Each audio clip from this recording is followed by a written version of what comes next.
Hi ನಮಸ್ತೆ ಸ್ನೇಹಿತರೆ, ನಾನು ಅರ್ಪಿತಾ. ಈ ವಿಡಿಯೋ ಬಂದುಬಿಟ್ಟು ನಮ್ಮ ಅಣ್ಣನ ಮದುವೆ ದಿನದಾಗಿರುತ್ತೆ. ಮುಹೂರ್ತ ಎಲ್ಲ ಮುಗಿಸ್ಕೊಂಡು ನಮ್ಮ ಆಂಟಿ ದೇವಸ್ಥಾನಕ್ಕೆ ಹೋಗೋಣ ಅಂದರು. ಒಂದೇ ಕಾರಲ್ಲಿ ಎಷ್ಟು ಜನ ತುಂಬ್ಕೊಂಡು ಬಂದಿದ್ದಾರೆ ನೋಡಿ.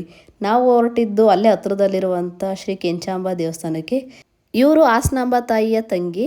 ನಾವು ಒಳಗಡೆ ಫಸ್ಟ್ ಟೈಮ್ ಹೋಗಿದ್ದು ಇದ್ರೊಳಗಡೆ. ಹೊರಗಡೆಯಿಂದ ನೋಡಿದ್ದೆ, ಫಸ್ಟ್ ಟೈಮ್ ಒಳಗಡೆ ಹೋದ ತಕ್ಷಣ ಕಾಳು ಮೆಣಸು ಮತ್ತು ಕಡಲೆಲ್ಲ ಹಾಕಿದ್ರು. ನಾನು ವಾಯ್ಸ್ ಬೇರೆ ಹೋಗಿತ್ತು, ಸೊ ಅದಕ್ಕೆ ಮೆಣಸೆಲ್ಲ ತಿಂದೆ ಚೆನ್ನಾಗಿ, ಸ್ವಲ್ಪ ಕ್ರ್ಯಾಕ್ ಎಲ್ಲ ಹೋಗಲಿ ಅಂತ. ಇದನ್ನೆಲ್ಲ ದೇವಸ್ಥಾನ ಸುತ್ತ ಅರಿವಿರ್ತಾರೆ, ಏನೋ ಹರಕೆ ಹೊತ್ಕೊಂಡಿರ್ತಾರೆ ಅನಿಸುತ್ತೆ, ಮೋಸ್ಟ್ಲಿ ಅದಕ್ಕೆ ಎಲ್ಲ ಹಾಕಿರ್ತಾರೆ. ದೇವಸ್ಥಾನದ ಒಳಗಡೆ ಹೋದು ತುಂಬ ಜನ ಬಂದಿದ್ದರು. ಈ ದೇವರಿಗೆ ಎಷ್ಟೋ ಜನ ಭಕ್ತರು ಅಂದರೆ ನೆಕ್ಸ್ಟ್ ಮಂತ್ ಮೋಸ್ಟ್ಲಿ ಜಾತ್ರೆ ಇರ್ಬೋದು ಇಲ್ಲಿ. ದೇವಸ್ಥಾನದ ಬಾಗಿಲು ಓಪನ್ ಮಾಡ್ತಾರೆ ಅಂತ ಕಾಯ್ತಾ ನಿಂತ್ಕೊಂಡು, ಅವ್ರು ಹೇಳಿದ್ರು ಇನ್ನೂ ಲೇಟ್ ಆಗುತ್ತೆ 1 hour ಅಂದರು. ಸೊ ಮದುವೆ ಮನೆಗೆ ಬೇರೆ ಬಂದಿದ್ವಲ್ಲ ಅಂತ ನಾವು ವಾಪಸ್ ಹೋಗೋಣ ಅಂತ ಹೊರಗಡೆ ಬಂದು ಅಲ್ಲೇ ಹೊರಗಡೆ ಎಲ್ಲ ನಿಂತ್ಕೊಂಡು ನೋಡಿಕೊಂಡು ವೀಡಿಯೋಸ್ ಮಾಡಿಕೊಂಡು. ನೀವುಗಳು ಹಾಸನ ಕಡೆ ಏನಾದರೂ ಹೋದರೆ ಈ ದೇವಸ್ಥಾನಕ್ಕೆ ವಿಸಿಟ್ ಮಾಡಿ, ನೀವು ಅಂದ್ಕೊಂಡಿರೋದೆಲ್ಲ ಆಗುತ್ತೆ ಸ್ನೇಹಿತರೆ.